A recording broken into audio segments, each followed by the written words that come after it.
여러분 안녕하십니까? 언제나 소비자 편에서 방송하는 콘스탄트 김입니다. 이번 시간에는요, 돈 버는 증여 상속이 되겠습니다. 부모님의 연세가 90 전후로 고령입니다. 그런데 이 고령인 경우에 상속이 발생될 가능성이 향후 몇 년 안에 일어날 수도 있고 당장 일어날 수도 있지 않겠습니까?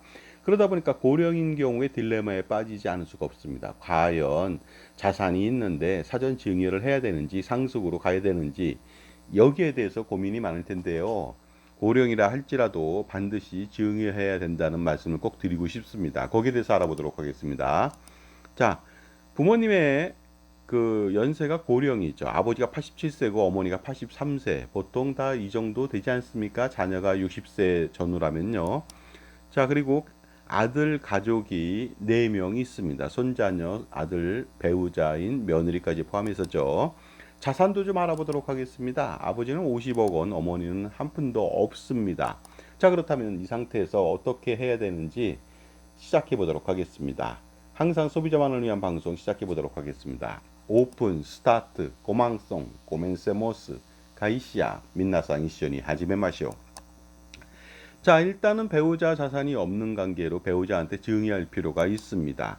그래서 6억 원까지는 증여세 면세가 되니까 6억 원까지 증여했을 때 증여세는 한 푼도 없겠죠. 효과적일 수가 있습니다. 7억 원을 증여한다면 마지물 증여로 6억 원 공제하고 1억 원에 대해서 10%인 1천만 원만 그 증여세를 내니까 비교적 아주 적은 증여세를 주고서 물고서 상속세를 엄청나게 많이 줄일 수가 있습니다. 11억 원 정도를 보통 증여하라고 하는데요. 제가 6억 원 공제 받고 5억 원에 대해서 마지물 증여 30%그 20%죠. 20% 9천만 원만 내면 되니까 아주 효과적인 증여가 될 수가 있습니다. 자, 그렇다면요. 이렇게 배우자한테 증여를 하게 된다면 과연 상속세가 줄어드는지 한번 알아보도록 하겠습니다. 배우자 증여 시 11억 원을 증여한다면 6억 원 공제받고 증여세는 달랑 9천만 원밖에 나오지 않죠. 이것도 뭐 증여 후 증여일이 속하는 달에 3개월 이내에 그 이후 증여세를 신고 납부한다면 3% 공제까지 받으니까 9천만 원에 대해서 97%만 납부하면 되겠죠. 비교적 저렴하게 증여세를 물었습니다. 하지만 증여한 이후에 1년 내에 상속이 발생된다면 어떤 일이 벌어질까요? 자, 그렇다면 절세 금액을 판단해 보도록 하겠습니다. 만약에 1년 안에 상속이 발생된다고 해서 배우자한테 한 푼도 증여하지 않았다. 이렇게 된다면 50억 원의 상속재산 중에서 배우자 공제, 자녀랑 배우자만 있으니까 30억 공제 받을 수가 있습니다. 그리고 일괄 공제 5억 원 받으니까요. 전체적으로 4억 4천만 원의 상속세를 피할 수가 없었습니다. 그런데 증여를 했기 때문에 상속세를 한번 판단해 보도록 하겠습니다. 배우자한테 증여한 것은 상속인이기 때문에 증여 후 10년 내에 증여재산을 합산하잖아요. 그러다 보니까 기납부 증여세금 빼줍니다. 9천만 원 빼주는데 그래서 보니까 증여를 하고 나니까 3억 5천만 원이라고 하는 그 어떻습니까? 상속세가 발생된 것이죠. 그러다 보니까 기납부 증여세에 9천만 원까지 포함하면 4억 4천만 원 동일합니다. 그래서 증여를 하나 안 하나 동일하게 보여진다는 것이죠. 다만 취득세율만 좀 달라진다는 것이죠. 사전 증여했을 때 취득세율이 더 높겠죠. 왜냐하면 상속세율이 더 낮거든요. 그러다 보니까 이럴 경우에는 증여 하나 만화가 되고 오히려 손실이 좀 발생될 수가 있지 않나 이런 생각이 듭니다. 하지만 배우자한테 증여하고 나서 5년 후에 상속이 발생될 수도 있는 거 아닙니까? 이렇게 됐을 때는요, 증여 재산에 대해서는 다시 또 합산을 합니다. 상속인이기 때문에. 하지만 증여 자산은 5년 뒤 증여 자산을 합산하는 것이 아니라 바로 5년 전에 증여 자산으로 합산하니까 사전 증여가 유리할 수가 있다는 것이죠. 왜냐하면 5년 동안에 증여 자산이 늘 수도 있잖아요. 는 것에 대해서는 합산하지 않는다는 것이 되겠습니다. 따라서 증여하지 않고 5년 뒤에 상속세를 판단해 보도록 하겠습니다. 상속재산이 4% 상승한다면 61억 원으로 오를 것이고 상속세는 8억 6천만 원을 피할 수가 없습니다. 그런데 증여한 경우에는요. 그 11억 원 증여 배우자한테 했죠. 그거 뺀 나머지 금액이 또 4%로 인상된다면 59억 원이 될 것으로 보입니다. 자, 그러다 보니까 전체적으로 기납부 증여세 9천만 원 빼고도 6억 9천만 원이라고 하는 그 상속세를 내야만 됩니다. 그렇다면 전체적으로 7억 8천만 원 들어갔죠. 그렇다면 손익 분석을 할 수가 있겠습니다. 8억 8천 대비 7억 8천이니까 배우자한테 증여하고 나서 5년 뒤에 상속이 발생된다면 1억 원을 절세할 수가 있습니다. 자, 그런데 1억 원이라는 돈이 그다지 커 보이지는 않는 것 같습니다. 물론 사전 증여한 효과는 있죠. 자, 그런데 배우자한테 증여한 다음에 10년 뒤에 상속이 발생됐다. 이때는 또 어떻게 되는지 알아보도록 하겠습니다. 증여재산 당연히 상속재산에 포함되지 않습니다. 왜냐하면 10년이 지났기 때문이죠. 그래서 사전 증여가 좋죠. 왜냐하면 사전 증여한 만약에 아파트 11억 원이다. 그러면 10년 뒤에 그 11억 원짜리가 20억 원이 될 수도 있는데 그것이 한 푼도 반영되지 않는다는 거 아닙니까? 그렇다면 절세 금액 판단해 보도록 하겠습니다. 증여하지 않고서 10년이 지났다. 그러면 상속세는 14억 9천만 원이 나옵니다. 하지만 11억 원을 그 배우자한테 증여했다면요, 나중에 7억 5천만 원이라고 하는 그 상속세를 내면 되겠습니다. 그러다 보니까 어떻습니까? 6억 5천만 원 가량 절세가 가능한 거 아닙니까? 엄청난 금액을 절세하지 않을 수가 없습니다. 기납부세까지 포함한 것이 되겠습니다. 그러니까 배우자한테 자산이 없었을 때 사전증여에서 10년을 버틴다면 당연히 엄청난 그 증여세, 상속세, 절세의 효과가 나타난다는 것을 볼 수가 있습니다. 결론적으로 말씀드리면 배우자한테 증여를 했을 때 증여 후 1년 내에 상속이 발생된 경우하고 5년 내에 상속 발생된 경우, 그 다음에 10년 내에 상속 발생된 경우, 1년 내에 상속이 발생됐다면 비슷하거나 취득세에 불이익이 생길 수가 있습니다. 하지만 5년 내에 상속이 발생됐다면은 증여가 약간 더 유리하다. 1억 원 플러스 기타 뭐 수용을 받는다든가 이랬을 때 효과적일 수가 있겠습니다. 10년 후 상속이 발생된다면 6억 5천만 원에다가 기타 이익까지 발생될 수가 있으니까 사전 증여하는 것은 유리하다고 볼 수가 있습니다. 자, 그런데 배우자가 아니라 자녀한테도 증여할 수 있는 거 아닙니까? 자녀한테 10억 5천을 증여한다면 비슷한 결과를 가져옵니다만 다만 좀 다른 점이 있다는 것이죠. 자, 그렇다면 지금까지 제 정보가 도움이 되신다면 무료 구독하고 좋아요 부탁드리고요. 멤버십 회원가입 통해서 보다 다양한 혜택 받아보시기 바랍니다. 그리고 저의 저서가 있습니다. 증여세, 상속세, 절세자습서, 꼼짝마 금융, 그 다음에 동물과 자연 이야기, 2부로 판매 중입니다. 각 건 몇천 원인데 저한테 신청하시면 되겠습니다. 010-5473-9327이고 실물도 있습니다. 자, 하지만 배우자보다는 자녀 증여가 유리할 수가 있겠죠. 왜냐하면 배우자 증여 시 배우자의 2차 상속세 부담이 가중될 수가 있다는 것이 되겠습니다. 왜냐하면 배우자가 11억 원 증여받고 나중에 30억 원 배우자 상속공제 받으면 30억 원에 대해서 재산을 받아야 되니까 배우자는 재산이 늘 수밖에 없겠죠. 이렇게 됐을 때 나중에 배우자는 5억 원 초과에 대해서는 전부 다 상속세 부담이니까 2차 상속세 폭탄을 피할 수가 없습니다. 물론 배우자한테 이럴 때는 증여를 했을 때 배우자가 먼저 사망하는 경우도 있겠죠. 이때는 아주 효과적입니다. 하지만 그것이 아니라면 배우자한테는 증여했을 때 2차 상속세 부담을 정말로 피할 수가 없다. 가중되니까 조심하실 필요가 있습니다. 따라서 자녀 증여가 유리할 수가 있겠습니다. 하지만 자녀도 마찬가지로 재산이 있거나 아니면은 부모님이 연세가 뭐 90 전후가 돼서 자녀도 70 전후가 된다면은 2차 상속세, 노노 상속세라고 하는 부모님 상속세 또 자녀 상속세 부담에서 피할 수가 없으니까 자녀한테 증여하는 것이 유리하지는 않을 수가 있습니다. 그러다 보니까 비상속인한테 증여하는 것이 좋겠다. 비상속인이라고 한다면 며느리, 그 다음에 손자녀가 되겠습니다. 1순위 상속인이 아닌 경우죠. 아들하고 배우자, 그러니까 어머니를 뺀 나머지 사람들이 2순위 이하 상속인들이 비상속인이 되겠습니다. 자, 그렇다면요, 비상속인한테 한번 증여해 보도록 하겠습니다. 며느리한테 5억 천, 성년 손자녀한테 각각 2명인데 5억 5천씩 증여한다면 16억 천을 증여합니다. 증여세는 3억 2,400만 원 나왔죠. 비상속인 중에서 그 성년 손자녀한테는요 세대생략 할증세액이 붙습니다. 30%. 그것까지 포함해서 3억 2,400만 원이 되겠습니다. 그리고 나서 5년 뒤에 상속이 발생된다면 이 비상속인한테 증여한 모든 재산 16억 1천만 원은 상속재산에 전혀 포함되지 않는 것이죠. 비상속인한테 증여한 것은 증여 후 5년이 경과된다면 상속재산에서 제외되기 때문에 그렇습니다. 자, 그렇다면요 비상속인한테 증여하지 않고 그 사망을 했을 때 상속세를 판단해 보도록 하겠습니다. 8억 8천만 원 들어가죠. 하지만 증여를 했다.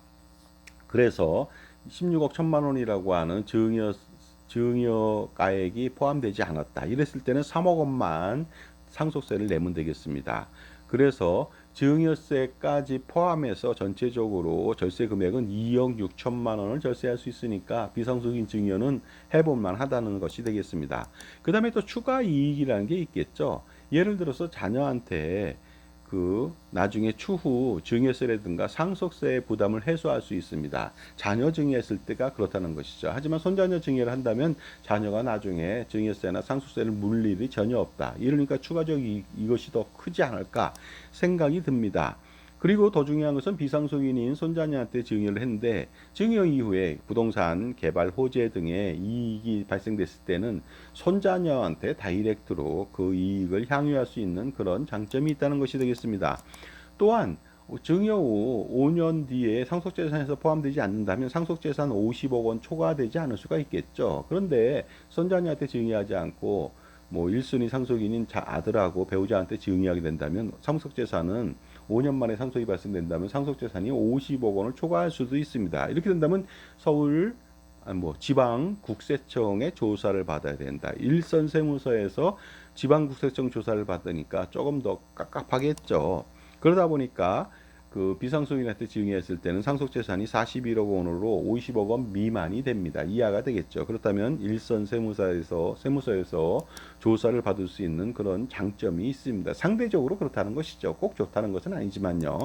만약에 50억 원을 초과해서 지방국세청의 조사를 받는다면 금융에 대해서 일괄조회를 해서 세부적으로 분석하겠죠. 10년 이내 금융거래를 조사할 수도 있고 그 이상도 조사할 수도 있겠습니다. 그 다음에 지방국세청이라고 한다면 돌아가신 분 비상속인뿐만 아니라 상속인뿐만 아니고요. 특수관계인 그러니까 비상속인이라든가 형제자매라든가 이런 사람들 계좌도 추적할 수가 있지 않을까. 그러니까 50억 원 초과 안 되는 것이 가장 좋다는 말씀을 드리고 싶습니다.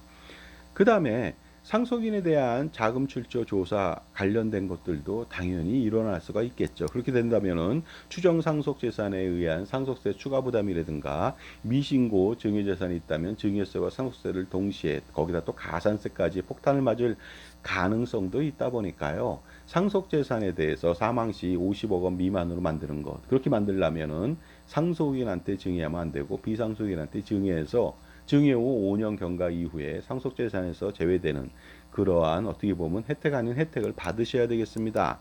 따라서 고령이라 할지라도 할아버지 할머니가 비상속인 특히 이 중에서 며느리보다도 어떻게 보면요 재산이 많다면 며느리까지 다 포함시키지만 손자녀 증여가 아주 중요하다는 말씀을 드리겠습니다. 하지만 어떤 재산을 어떤 방법으로 증여해야 되는지는 좀 더 고민할 필요가 있습니다. 또한 감정평가를 받아야 되는지 여기에 대해서도 판단해 볼 필요가 있겠죠.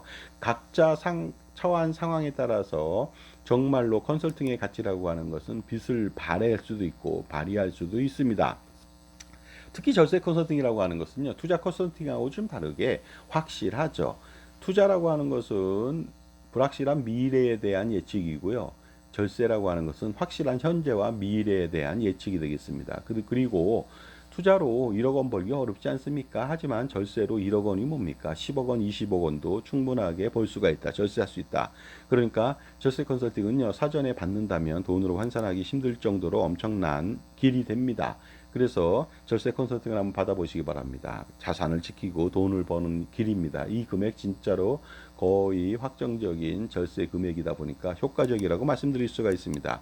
그러니 결론적으로 말씀드렸고 자신의 편에서 보험 및 금융기관에 소속되지 않아서 금융기관 편이 아닌 독립된 자산관리사 현명한 멘토의 도움을 받아서 여러분 편에서 종합자산관리 지원 및 관리 조언을 해주는 사람을 만나야만 줄줄 새는 돈의 낭비를 막고 절세 금액을 확실하게 그 다음에 확실한 최저격 절세 솔루션을 제공받을 수가 있지 않을까 생각합니다. 따라서 누구를 만나느냐 이것은 여러분들의 복불복이 아닐 수가 없습니다. 오늘 복을 한번 만나보시기 바랍니다. 세상에 공짜가 없는 것이죠.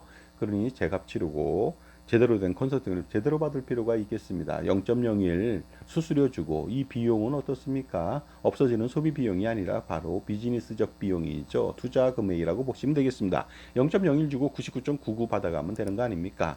비용의 가치라고 하는 것은 마윈이 그런 말을 했죠. 비용이야말로 세상에서 가장 값진 것이다. 공짜를 바라지 말라고 했습니다. 그러니까 비용은 마중물 원리죠. 하지만 나중에 돈이 생긴 후에 공짜를 고민하라고 했는데 절대로 부자는 공짜를 바라지 않습니다.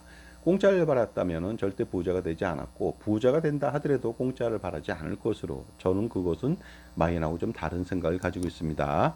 자, 자산가라면 엄청난 고민이 많겠죠. 이거 단 한 방에 해결할 수 있습니다. 콘스탄트 김의 NGP 플랜을 통해서 할아버지, 아버지, 손자녀 3대 100년 자자손손 플랜을 할 수 있습니다. 이 기한 동안에 엄청난 상속세, 증여세, 종소세, 특히 건강보험료까지 모조리 줄일 수가 있습니다. 노노상석을 완벽하게 피할 수가 있겠습니다. 재산권을 끝까지 행사하면서 세금을 줄이는 전략, 이거 기가 막히지 않습니까? 자, 그렇다면요, 세미나 안내해 드리겠습니다. 8월 21일 날 세미나를 하도록 하겠습니다. 오후 2시가 되겠습니다. 그 서울 북악 스카이웨이에서 하겠습니다. 그 다음에 오시는 방법은 참조해 보시고요. 신청 방법은 참가비 11만 원 입금하시고 저한테 성함을 문자로 보내주시면 되겠습니다. 오시는 분은요, 당연히 그날 뭐 하늘 레스토랑에 뭐 음료대나 다가비는 다 포함이 된 금액이고 그 다음에 저서도 포함됐습니다. 저서에 제가 사인해 드리거나 아니면 이북을 전해 드리겠습니다. 자, 하늘 레스토랑 북악 스카이웨이의 전경을 보고 계십니다. 굉장히 멋있고 힐링이 되죠. 야경은 더욱더 멋있고요. 오시는 길은 피톤치드 느끼면서 드라이브 코스로 최고라고 볼 수가 있습니다. 그 다음에 매주 토요일 날 하는 자산관리 콘서트도 안내해 드리겠습니다. 콘스탄트 긴가의 만남의 시간이 되겠습니다. 매주 토요일 날 10시부터 12시, 가끔은 오후 4시까지도 합니다. 6시간 강행군 하는데요. 요 금액이 좀 달라졌습니다. 콘스탄트 긴가의 만남의 시간인데 7만 원 입금해 주시고 저한테 성함 보내주신다면요, 바로 여러분들은요, 은퇴 설계부터 시작해서 자산관리, 투자 포트폴리오, 주식, 채권, 펀드, 보유 상품 아니면 뭐 보유하고 있는 보험에 대한 평가 분석, 자산재 배치, 그 다음에 증여세, 상속세, 종소세, 종부세, 건보료, 법인세, 양도세 등 절세 전략, 이거 엄청납니다. 7만 원 내시고 7천만 원, 7억, 70억, 700억 이상의 효과를 거둬보시기 바랍니다. 자, 약도 안내해 드리겠습니다. 아그로 타타마라고 하는 카페인데 저랑 전혀 관계가 없는 곳인데 장소만 활용한다고 보시면 되겠습니다.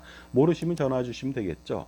자, 특히 NGP 플랜을 통해서 손자녀, 증손자녀까지도요, 정말로 부자로 만들어 주시기 바랍니다. 할아버지가요, 워런 버핏처럼 부자로 만들어 줄 수가 있겠죠. 이렇게 부자 만들어 주면서 재산을 증여하거나 상속하면 문제가 되지 않습니까? 하지만 재산을 끝까지 재산권을 잃지 않고 돈을 확실하게 제어한다면 현명한 증여, 상속세, 절세 방법이 되겠습니다.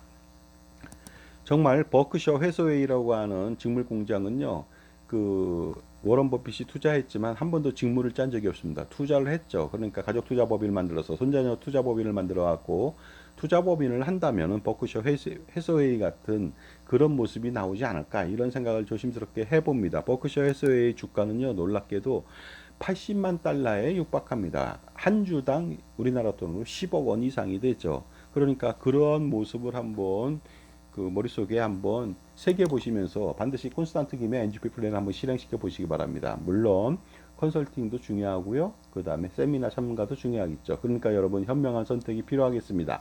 지금 전화 주시기 바랍니다. 감사합니다.